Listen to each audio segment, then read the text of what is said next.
As we all know, in the early hours of May 7th, the Indian security forces targeted 9 locations. 9 जगह पे target किया गया within Pakistan occupied Jammu and Kashmir and also in the province of Pakistan like मुरीद के, भावालपुर, सियालकोट. ये 3 जो areas हैं ये पंजाब प्रोविंस के अंदर आते हैं. एक अटैक मुरीद के पे हुआ, एक अटैक भावलपुर पे हुआ, सियालकोट पे 2 अटैक्स हुए. This is with in Punjab. Now in POJK जो अटैक्स हुए वो हुए सरजल पे एक अटैक हुआ, कोटली पे 2 अटैक हुए और मुजफ्फराबाद में 2 अटैक हुए. अब इन टोटल ये जो 9 लोकेशंस थे ये क्यों चुने गए, ये बहुत इंपॉर्टेंट थे because these were the primary centres for Lashkar, Jaish and Hizb. I'll be using these words. I won't use LET, JEM और HM because हमारे जो दर्शक हैं, जो श्रोता है, वो शायद ना समझ पाए. लश्कर सब समझ जाते हैं, हिजबुल मुजाहिदीन सब समझ जाते हैं, जैश भी सब समझ जाते हैं. तो क्यों हमने चुना 9 लोकेशंस के बीच में, हमने और आपने इन 2 लोकेशंस को क्यों चुना, स्पेशली मुरीद की और भावलपुर को, ये इस पे आज हम चर्चा करेंगे. सो सबसे बड़ी बात ये है कि जो भावलपुर का जो मरकज था या है, जैसा आपने बोला, या जो मुरीद के का है, these are within the province of Punjab. They are located within the province of Punjab in the Sheikhupura district जो है वहाँ पे मुरीद के है, और Bahawalpur itself is a district. Now Bhavalpur is actually in the interior of your Pakistan. It is the even interior of Punjab. 400 kilometre की दूरी है लाहौर और भावलपुर में. तो आप समझ सकते हैं कि कितना इम्पोर्टेंट ये एरिया रहा होगा और हमारी फोर्सेस कितनी कामयाब रही होगी कि हम लाहौर से जो 400 किलोमीटर दूर जो एक लोकेशन है वहां पे हम जाते हैं और जाके हम प्रिसाइज बॉम्बिंग करके हम वापस आते हैं. जो भी है, हमने जैसे भी उस चीज को कंडक्ट किया. I am not going into the details of it now. I'm saying why because Punjab is the nerve center of Pakistan. It is the most important province, जैसे हम सब जानते हैं. हालांकि वहाँ पे बलूचिस्तान है, सिंध है, KP है, आज़ाद जम्मू एंड कश्मीर बोलते हैं, नॉर्दर्न प्रोविंसेस बोलते हैं, जो हमारे लिए गिलगित बल्तिस्तान है. लेकिन उनका जो नर्व सेंटर है, उनके लिए जो सबसे अहम जो उनका सूबा है, वो एक्चुअली पंजाब है. So once we are attacking these 2 primary locations within Punjab, we are actually trying to destroy the nerve center of terrorism, which is operating within the soil of interiors of Pakistan. जैसे हम सबको पता है कि ये जो मैं और थोड़े और डिटेल्स में इसलिए जाना चाहूंगी कि हम जैश और लश्कर के बारे में क्यों बात कर रहे हैं, क्योंकि लश्कर के जो इम्पोर्टेंट अटैक्स हैं, शायद हमारे बहुत युवा दर्शक होंगे जिनको पता नहीं होगा, जो शायद 2010 के बाद जिनकी पैदाइश की होगी. तो I'm just going a bit into the history. Like the most notorious attack for LET was the 26/11 attack जो मुंबई पे हुआ, जो हमने सबने देखा. फिर मुंबई ट्रेन ब्लास्ट जो हुए 2006 में, उसमें भी लश्कर का हाथ था. दिल्ली में जो 2005 में मल्टीपल अटैक्स हुए, बॉम्ब अटैक्स हुए, उसमें भी लश्कर का हाथ था. फिर वाराणसी में जो 2006 का अटैक था, टेरर अटैक, वो भी लश्कर ने कराया था. और बहुत इंपॉर्टेंट बात है, 2003 में अगर हम देखें तो नंदीग्राम में जो 24 कश्मीरी पंडितों की जो मैसेकर हुई थी, उसमें भी लश्कर का हाथ था. तो ये तो मैं बस चंद आपको इंसिडेंट्स गिना रही हूँ. इसमें तो ऐसे आपको बहुत सारे numerous incidents one can Google or one can read. With respect to Jamaat, we can say that the most important and most striking, Jamaat, Jaish, the most important and most striking attack was the attack on Indian Parliament, which happened in 2001. और उससे पहले हुआ था JK, Jammu and Kashmir की जो state assembly थी, उस पर भी अटैक हुआ था, वो भी जैश ने करवाया था. फिर पठानकोट तो सब जानते हैं, उरी के बारे में भी सब जानते हैं. So these are the major attacks, few of the major attacks that have been orchestrated by these 2 terror organizations, Lashkar and Jaish. Now हमने जो ये अटैक किया, उसका क्या नतीजा निकला, उसका क्या इंपॉर्टेंस है. सबसे बड़ी बात है, it is an attack on the Prestige of these leaders. आपके हिज्ब के लश्कर के आपके हाफिज सईद हुए, या जैश मोहम्मद के आपके मौलाना मसूद अजहर हुए, वो हमारे लिए टेररिस्ट हैं. These people are terrorist for the civilized world. These people are terrorist for democratic countries. But within Pakistan they are actually icons. they have mass following, they are treated as जैसे preachers, they are treated as peer, they are treated as murshid, they are treated as symbols of national pride. So when you are attacking or trying to destroy their headquarters, you are actually attacking the prestige of these two individuals, I'm saying particularly. Because जब भी हम हाफिज सईद की बात करते हैं, हमारा तुरंत जो ध्यान है वो लश्कर की तरफ ही जाता है. जैसे ही मसूद अजहर की बात होती है, तुरंत ध्यान हमारा जैश की तरफ ही जाता है.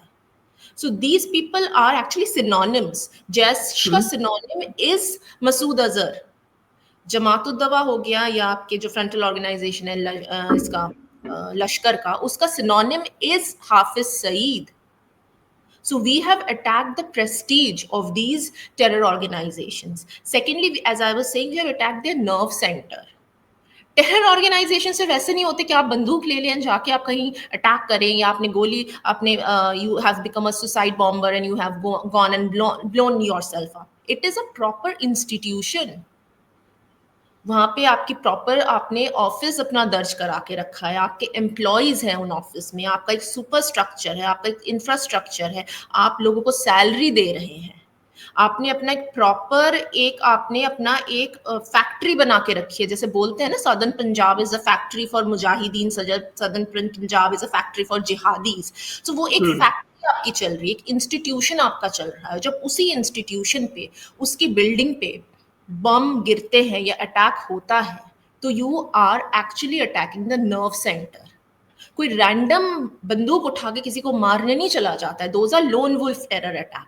When we talk about affiliates, when we talk about these terror affiliates, there is a proper process जो मैं थोड़ी देर में आपको बताऊंगी. और जो प्रॉपर प्रोसेस आप जब कंडक्ट करते हैं, तो आपको एक बहुत बड़े इंफ्रास्ट्रक्चर की जरूरत होती है.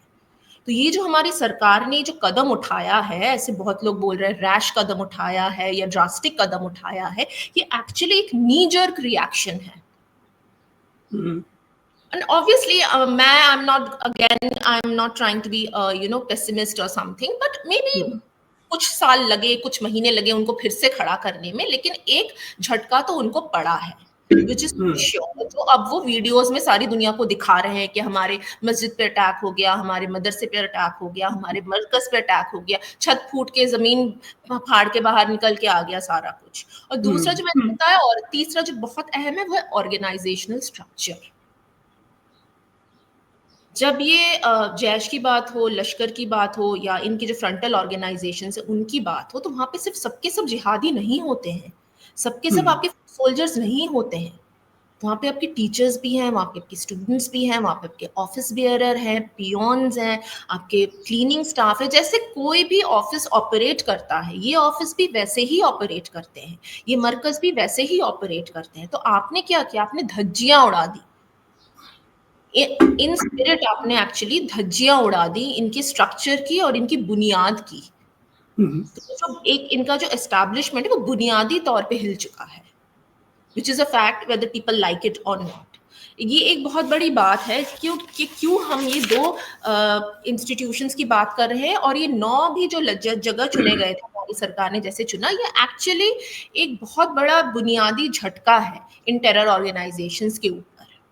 क्योंकि आप अगर देखें, हम सबको पता है, आप भी जानते हैं महेश जी, जो टेरर इंडस्ट्री चलती है, इसके बहुत सारे पहलू हैं. एक तो इनका प्रोसेलिटाइजेशन का भी एक पहलू आता है कि जरूरी नहीं कि आप टेररिस्ट बना रहे हैं, पर आप सिंपैथाइजर्स गैदर कर रहे हैं अपने लिए. जैसे जैश बोलेगा, अच्छा अब जैश की जो है आइडियोलॉजी है वो देवबंदी है, अब वो अपने आसपास के लोगों को रिक्रूट कर, अच्छा भाई तुम बरेलवी हो, तुम अहले हदीस हो, तुम सलफी हो, अरे your path is the wrong, hours is the rightest path, so you join us, हमारे उसमें आ जाइए, हमारे कुनबे में आ जाइए, हमारे ऑर्गेनाइजेशन को ज्वाइन कर लीजिए. तो प्रोसेलिटाइजेशन भी एक पहलू हो जाता है. फिर जुनून, एक पैशन होता है. Those who fight, those who are the foot soldiers, I'm not saying about the commanders and the office bearers, but those who are the foot soldiers, वो क्यों काम कर रहे हैं? वो एक पैशन के तहत काम कर रहे हैं. और जब हम इंडोक्ट्रिनेशन की बात करते हैं, वो जो जुनून एक है, वो जो मजहबी एक जुनून है, वो इन्हीं सेंटर्स में वो तैयार किए जाते हैं, चाहे वो मुरीद हो, चाहे वो भावालपुर हो. बालाकोट में हमने अटैक किया था डेफिनेटली, लेकिन Balakot was a training centre. Balakot में जाके इन लोगों की जो आर्म्स ट्रेनिंग हो रही है, जैसे भी ट्रेनिंग हो रही है, लेकिन जो शुरुआत है, जो इनका अहम है, वो इनका भावालपुर ही है.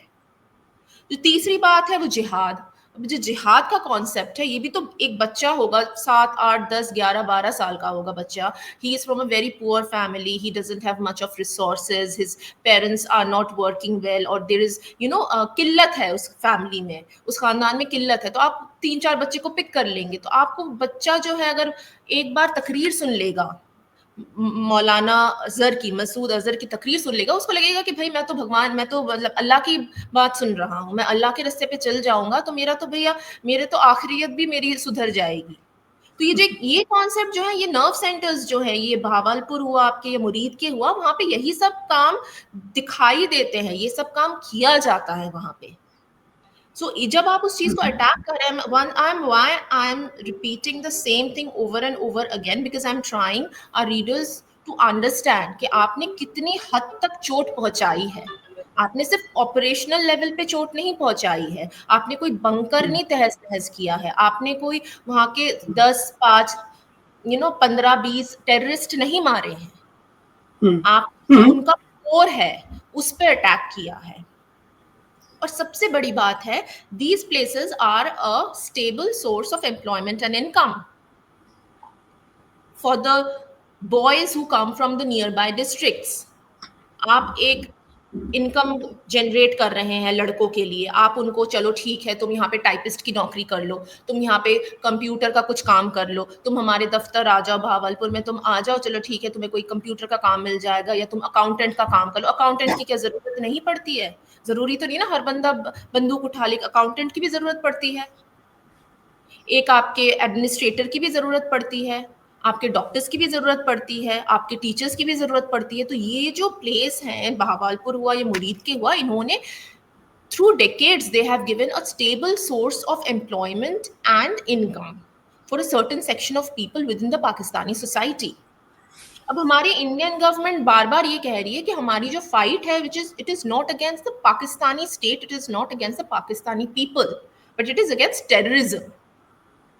और ये बात हमें हमेशा रिइटरेट करनी पड़ेगी कि हम पाकिस्तानी गवर्नमेंट से नहीं लड़ रहे हैं, हमें पाकिस्तानी जनता से भी कोई प्रॉब्लम नहीं है। हमारा जो टारगेट है वो है terror organisation and their leaders and their operational field. और सबसे बड़ी बात मुझे जो लगता है, हमें अपने तरीके से भी बहुत ज्यादा इस चीज को क्लैरिटी लानी पड़ेगी। Instead of terrorism we have to start using the word jihad. I am sorry to say this.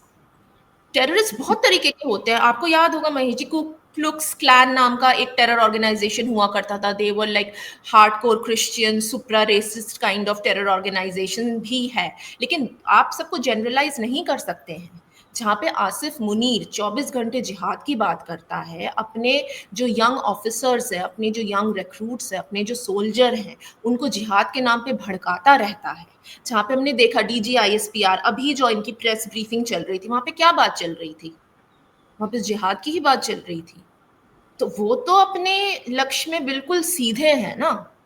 जब वो अपने लक्ष्य में सीधे हैं, हमें भी अपने लक्ष्य में सीधा होना पड़ेगा। जब भी हम इस चीज को टेररिज्म के साथ कनेक्ट करेंगे ना, वो चीज बहुत ज्यादा डाइल्यूटेड हो जाती है। जब सुबह ही मैं पढ़ रही थी, जस्ट गोइंग थ्रू कि देखते हैं भैया मोटो क्या है पाकिस्तानी आर्मी का। मैं ये सब चीजें क्यों बोल रही हूँ, मैं ये सब चीजें इसलिए बोल रही हूँ कि यहाँ पे एक मिलिट्री कन्फ्रंटेशन हुई है अभी within 1 week between India and Pakistan. और जब हम भावलपुर और मुरीद की बात कर रहे हैं, हमें पाकिस्तानी आर्मी की भी बात करनी पड़ेगी, क्योंकि वो है सोर्स, वो है स्टेडी सोर्स ऑफ सपोर्ट, वो है स्टेडी सोर्स ऑफ इनकम, वो है steady source of inspiration for terror organisations जो हम 1990s से देखते आ रहे हैं। ये आज की बात नहीं है, 1990 से हम इस चीज को झेल रहे हैं। मतलब हम बोल सकते हैं लेट 80s से हमारी सरकारें, both state government of Jammu and Kashmir and the central government, we have been dealing with this. अब जिस आर्मी का मोटो है ईमान तकवा जिहाद फी सबीलुल्लाह, इसका मतलब क्या है? Faith, पाइटी and struggle in the path of Allah. How would you deal with that army? और हमारा क्या मोटो है?